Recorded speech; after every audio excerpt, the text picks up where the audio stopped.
नमस्कार दोस्तों, आज हम कम्युनिकेशन नोटिस और इन्फॉर्मेशन के बारे में जानकारी देने का प्रयास कर रहे हैं। कम्युनिकेशन में दो पार्टीज का रहना मस्ट है। एक को बोलते हो सेंडर और दूसरे को बोलते हो रिसीवर। लेकिन यहाँ यह ध्यान देना होगा कि सेंडर और रिसीवर के बीच में एक मीडियम होता है। जैसे मैंने आवाज़ दिया तो आवाज़ कैसे अगले वाले के पास पहुंची, वह दोनों के बीच की हम कम्युनिकेशन मानते हैं। वन वे कम्युनिकेशन होता है, उसको हम बोलते हैं कि रिटन मटेरियल, रिपोर्ट्स और पेपर्स को ये वन वे कम्युनिकेशंस के रूप में जानते हैं। विजुअल मटेरियल्स, पोस्टर, पिक्चर, ये भी आपका वन वे कम्युनिकेशन होता है। ओरल प्रेजेंटेशन वन वे, एक व्यक्ति बोलता है और बाकी लोग सुनते हैं, तो ओरल प्रेजेंटेशन भी वन वे कम्युनिकेशन का माध्यम माना जाता है। Mass media, newspaper, magazine, radio, television, film, जितने हैं, इंटरनेट, वर्ल्ड वाइड वेब, जो भी आपका दिखता है वन वे कम्युनिकेशन होता है। इसमें टू वे कम्युनिकेशन का कोई माध्यम नहीं होता है। जहाँ टू वे कम्युनिकेशन होगा उसको हम संसूचना या कम्युनिकेशन कंप्लीट कैसे मानते हैं, ये अब आप देखते हो, हम आपको बताने जा रहे हैं। जैसे ग्रुप डिस्कशन इन पर्सन, दो व्यक्तियों के बीच में ग्रुप डिस्कशन या दो से अधिक व्यक्तियों के बीच में जो डिस्कशन होता है, ग्रुप डिस्कशन के नाम से जानते हैं।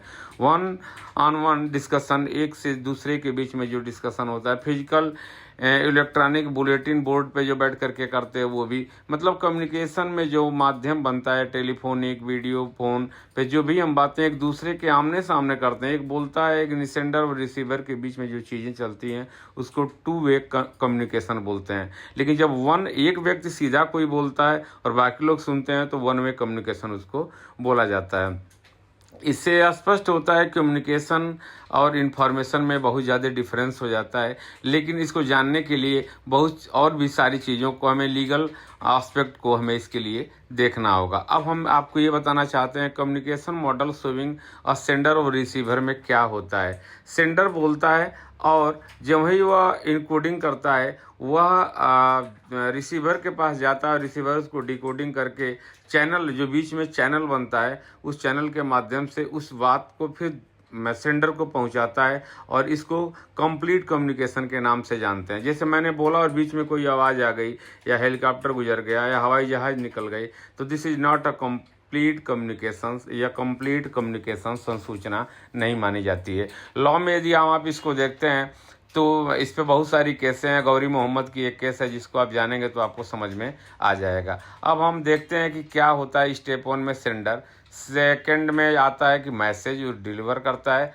और इनकोडिंग हो जाता है थर्ड पे। इसी तरह रिसीवर के पास वो इनकोडिंग होने के बाद पहुंचता है, फिर डिकोडिंग होता है रिसीवर की तरफ से और लास्ट में फीडबैक बन करके वो आता है कि हाँ, क्या ये जो चीज़ें मैंने बोला था वह कम्युनिकेट होने के बाद उसने एक्सेप्ट किया और एक्सेप्ट होने के बाद कम्युनिकेशन जो जिसने दिया था ना, प्रपोजल जिसने बोला था, वो चीज़ें उसके सामने आ गई और उसने उसको एक्सेप्ट कर लिया।